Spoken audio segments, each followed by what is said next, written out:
All right, how's it going, everyone? Max here, Wealthier by the Day, day 17. I got three topics I am going to cover today. Before we get into it, I'm not a financial professional. This is not investment advice. This is for entertainment purposes only. Please like, comment, and subscribe. I really appreciate some of the engagement I've been getting recently. It's awesome. It's good to see that people are watching this and they're enjoying it and hopefully getting something out of it. So let's get into it. The three topics of today are: is Apple a stock, or sorry, is is Apple stock basically a good stock to buy? Um, is Apple a good business? What makes Apple so desirable to so many people? Because it's just one of those stocks that's so hot, has an over $2 trillion market cap, which is insane. I think it's ahead of Microsoft right now. I'm not positive, but we'll talk about Apple stock a little bit. And we'll also put it into the context of why does Warren Buffett love Apple stock. It is a little bit counterintuitive. I guess, comparing it to some of his other investments that he really likes. So we'll talk Apple stock. Next, we're going to talk about a 529 account, which for most people would be like a college savings account for their child. Or I guess your grandchild. I believe you can do that, like open one up for a grandchild. We'll talk about that a little bit, the tax benefits, why you might want to consider doing that, or even if you don't have kids, what it is. That way, when you do have kids, if you're going to have kids, like what you should plan for. Even then, even like you're gonna know someone that has kids, and if you're a good friend, even or a good family member, and you're someone you know that you're close to has kids, you could recommend it to them if there's any chance that their child is going to want to go to some kind of school when they're older, which chances are they will, because it covers not only college expenses, but it can cover a number of different expenses. So we'll cover that. The last thing we're going to talk about is why I want to achieve financial freedom and what financial freedom means to me, and kind of my whole strategy behind it and how I plan on getting there eventually. Those are the three topics. Let's jump into the first one. Why do people love Apple stock? What is it about Apple? Obviously, Apple is an incredibly strong brand nowadays. Now, everyone comes and goes for the most part. Everyone has their time on the top, and some people last longer than others. Apple is no different. Everything is terminal to an extent. Like AT&T used to have the highest market cap in the stock market. ExxonMobil used to have the highest market cap in the stock market at different points in time. You have to think historically in that context. Like, Apple hasn't always been on top, and they're not going to be on top forever. There are going to be companies that take uh, higher market cap positions. Apple, like, everyone has a decline eventually. I don't care if it's in 10 years or 200 years. The world could end and Apple will finally be defeated, right? That's just kind of a joke, but you get what I'm saying. Nothing is finite. Everything is temporary. No one stays on top forever, even the best of the best, right? Tom Brady's got to retire eventually, right? So with that said, I mean, the reason people love Apple stock, I think personally, is one, they're a cash flow machine. Apple, they're one of those companies where they basically just print cash. It's insane. And that camera angle, let me fix it real quick. My apologies, folks. Apple, geez, jeepers creepers, man. Sorry, in the car, working out the kinks, working out the kinks. Apple essentially prints money, and they have incredible profit margin. I got some stats for you. Apple has a net profit margin of 25%. Not only that, but their return on capital is 40%, and their return on assets is 28%, which is insane. I mean, those are numbers where you getting around a 10% return on capital and a 10% return on assets. That's pretty respectable, and that's what I look for in a company. Like I said, Apple has a 40% return on capital and a 28% return on assets, which what that should tell you is that they're very efficient with their capital and they're very efficient with their assets, which is what you want to see in a company. You want to see companies that are incredibly efficient. Same with their net profit margin. 25% is awesome. Like, they're an incredibly efficient beast because they are huge. They're a total juggernaut. But not only are they this huge beast of a juggernaut, but they're incredibly efficient at the same time, which are usually two conflicting kind of ideas. Like, usually you're big and you're not very efficient, or you're super efficient and you're pretty small. Apple just happens to be one of those cases where they are both. Now, maybe that has to do with their product and their ability to scale. I'm sure it does. But needless to say, those are three metrics right there, financial metrics that should tell you like Apple is a force to be reckoned with, and that's a big reason why people want to invest in them. Not only that, I did say free cash flow machine. They do have over, what is it, $109 billion in debt and then $62 billion in cash. So they do have more overall debt than they do have cash. However, they generate so much cash flow that it doesn't matter. Like they could get out of that position quickly if they really wanted to. Anyways, not only that, but they continue to increase their net profit, like their total earnings. Same with cash flow, like it just keeps going up, and eventually, right, it's going to stop to an extent. But that's why people love Apple, because it's an amazing business. Like again, when like I've discussed this a few times now, but when you're thinking of investing in a stock, you shouldn't think of it like I'm investing in a stock. You should really think of it like I'm investing into a business. And when you purchase a share of Apple stock, you should pretend that you're purchasing the entire company. You should pretend that that one share encapsulates the entire company. And whatever earnings that Apple is producing, like let's say an earnings per share basis, you should pretend that you're pocketing that earnings per share. So let's say Apple, I believe it's trading at like $150 a share. I could be wrong on that. And let's say, I believe their EPS is around $3 or $4. Let's say it's like $3. So you're going to buy Apple, the company itself, for $150. And every year, let's say, they're going to pay you $3 to $5. It's going to take you forever to get that investment back. Like you're not going to recoup your investment like in many years, like even in this lifetime potentially. So is Apple a good buy now? No, I don't. I personally don't think it is, unless they can consistently keep growing earnings at a ridiculous clip. But I just right now the price they're trading at relative to their earnings, it's not appealing to me. To me, they're totally overvalued. Great company, right? Sorry, I got to do this. Great company nonetheless, but they are just totally like overvalued. I mean, you can see it. Their price to earnings ratio, their forward price to earnings is like close to a 30, I believe, which I would just never buy them. In fact, I was looking at kind of their share price over the years, and back in like 2019, 2018, really wish I would have just doubled down and loaded up. I did buy some Apple stock back then. I did have the luck of investing in it. I didn't know what I was doing at the time. I was just kind of following the crowd, but it ended up working out for me nonetheless. Apple is actually my most profitable individual stock position, believe it or not. I'm up like 150% on that. I have a few $1,000s in the stock, not a ton of money, but I continue to hold on to it. I do say they're overvalued, but I continue to hold on just because they seem to be treading along, and I wouldn't buy any now because of the risk, but I'm like, I'll hold on to them. Like I'm up 150%. Like unless it starts trending downwards really hard, I wouldn't bother. But if that share price dropped lower, like shoot, $100 per share, $110, $120 per share, I would seriously consider buying it. They're an amazing business, as you can see from the fundamentals. I don't know a lot about the qualitative part of their business, to be honest. I really just know the numbers. But again, the fact that Warren Buffett invests in Apple and obviously believes in them a ton, because that's Berkshire's biggest position, should tell you something. And to me, that's a good kind of gut check. That kind of a checks and balances, if you will. So that's Apple stock. Is it a good buy right now? I personally am not buying it right now because the share price I think is too high and they're way too overvalued for basically the money they're actually bringing into the company.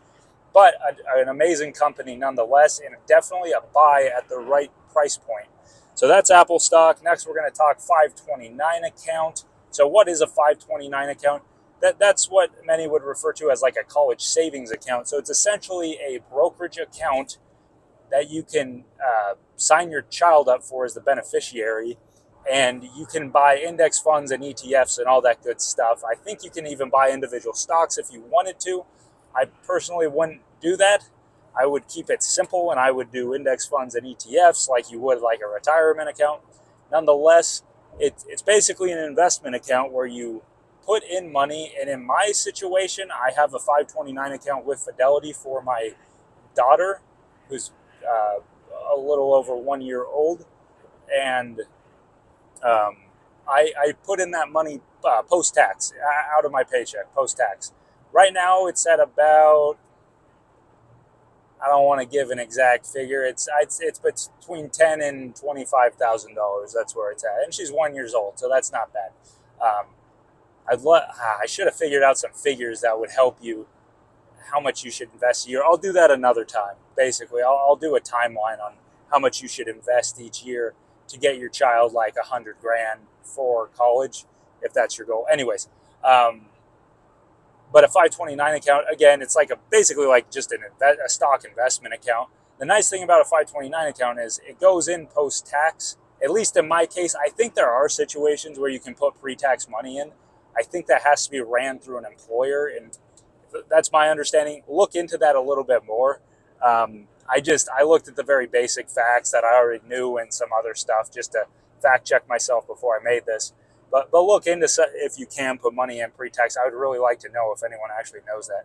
But I put money in post-tax, and then the great part about it, it's like a Roth IRA or a Roth 401k. The money goes in post-tax, but grows tax-free, and you can pull it out tax-free to pay for eligible expenses, I will say.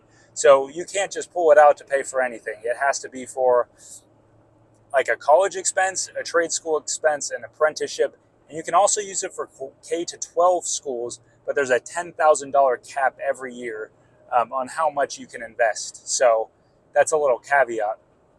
Incredibly useful though. Not to mention, you can transfer $35,000 from a 529 account if there's leftover funds to a Roth IRA account. You can't do it all at once. You'd have to do it like at whatever amount of money you can actually invest into one of those Roth accounts a year. Right now, it's $6,500 for everyone that's under. I think it's people under 55 and $7,500 for people over 55. I believe that's the case.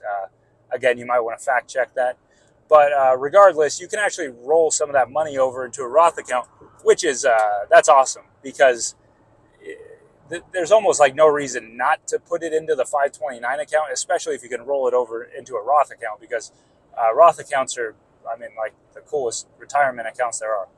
So, yeah, with that said, I mean, there's some great tax benefits to it. If there's even an inkling in your mind that your child is going to go to a K through 12 school or a college or an apprenticeship or a trade school, which they most likely will, then put some money in there. Like, there's no reason not to do it. Start early and start off and then just start building that darn thing as soon as you can. I know it's a lot. It's just another account that you have to babysit and put money into, but you will thank yourself a ton. And again, it's one of those accounts where I would prioritize this if you have a need for it. I would probably prioritize my Roth IRA first, and then I'd prioritize a 529 account if I have a child who's going to go to college because of the tax benefits. Like, anywhere you can find tax benefits, look into it and see if you can utilize it to your advantage, because taxes are like the biggest liability for almost everyone. Is like, I live in the United States and taxes just suck you dry of all your money. So if you can avoid paying taxes legally, and I say legally because it should only ever be legally, like you should always stick to the tax code, but play the tax code, then do it. Like, there's no reason not to do it. Like, when you can avoid paying taxes legally, do everything in your power to avoid paying those taxes. And there's a lot. That's how rich people get rich and stay rich, is they find out legal ways to avoid paying taxes, like Donald Trump, for example. Donald Trump is a big real estate investor, so he would legally find ways not to pay taxes. You can basically use real estate deductions, property depreciation, all that kind of stuff to, you deduct all of that from your taxes and you net $0 in taxes. Like, anyways, that's a tangent. But regardless, if a 529 account is something that's applicable to you and your family, do it. Look into it. Like, there's no reason not to. I'm telling you, it's such an awesome feature that a lot of people are going to miss out on. Like, if my parents knew about it and had the money to do it, they probably would have, and they probably would have saved a ton of money, or I wouldn't have had to pay off thousands and thousands of dollars in student loans. Not a big deal. It is what it is. I actually burned through my student loan debt in less than a year, paid it like a ton of money off from that, just because that was like my only goal with my money at the time, was to pay off debt. Anyways, so yeah, look into a 529 account. It could be very beneficial to you and your family in the long run. Next thing we'll talk about, what are we at? 15 minutes? All right, we're not doing too bad on time. This damn camera angle, I'm telling you, not good. That's better, I guess. Why I want to achieve financial freedom. So everyone has their own reason. I thought I would talk about my reason just to give you some context. Like the main thing, I have a ton of things I like to do outside of my career or my job, as do many people. But things where I honestly believe I could find a way to monetize them if I had enough time and energy to basically dedicate to it. So my reasoning to retire early or whatever, save up enough money to give myself a break from working an actual job for a few years so I could pursue maybe a business idea that would not be profitable for a few years, is so I can basically do a little more of what I want to do. Like, I love working.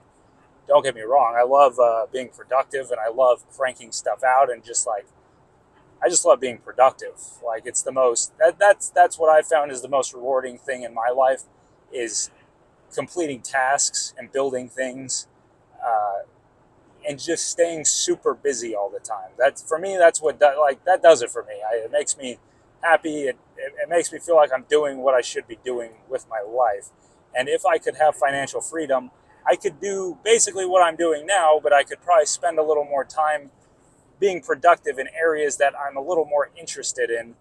Not that I don't like my job and my career. You know what? It could be a hell of a lot worse. I go to work almost, I don't take a whole lot of time off. I go to work every day. I try to knock it out of the park. You obviously have to pace yourself a little bit, but, I try to go in and give it hell every day.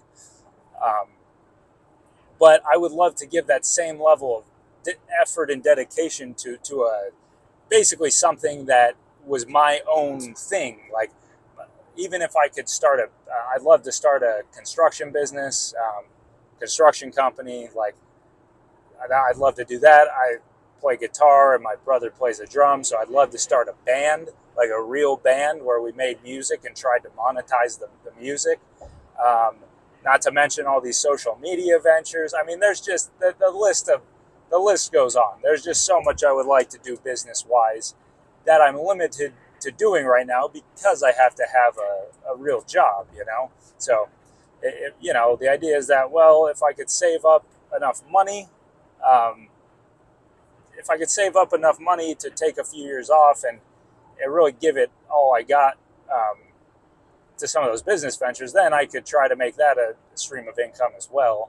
So that's kind of my idea. And my idea of financial freedom, it's not I save up enough money to never work again, because like I said, I like working. Like, I like being productive. It's just I wish I had a little bit more of a choice on how I spend my time and energy being productive. That's kind of my thing. So anyways, let me know in the comments what your reasoning is. I'm sure there's people out there that have similar reasoning to mine. Although I'm sure there's people out there where, like, maybe you do just, like, you're just not really maybe you're just not really interested in doing anything or working. I don't know. Maybe you want to just go on vacation, which is cool. Like, maybe you just want to travel. I get it. Like, everyone has their reason for wanting tons of money so they can spend their time as they want. And I mean, at the end of the day, I have my reason, but everyone, I think it's kind of a united front, is like, everyone at the end of the day would like financial freedom or early retirement or whatever you want to call it, so that they could spend their time and enjoy their time kind of as they wished. So, yeah, that's kind of my thoughts on it. Those were the 3 topics of today. I won't take any more of your time. The first thing we talked about is why Apple is a great company and why it's maybe not the best buy right now. Second thing was 529 account, kind of general rundown on a 529 account, and whether you're a prime candidate to open a 529 account for a beneficiary and whether it's a kind of a viable option for you. And then the last thing I talked about is why I want financial freedom, and then just kind of generally why people in general, right, want financial freedom. So anyways, that's the video. Wealthier by the Day, day 17. I am Max, signing off. Please like, comment, subscribe, all that good stuff. Later.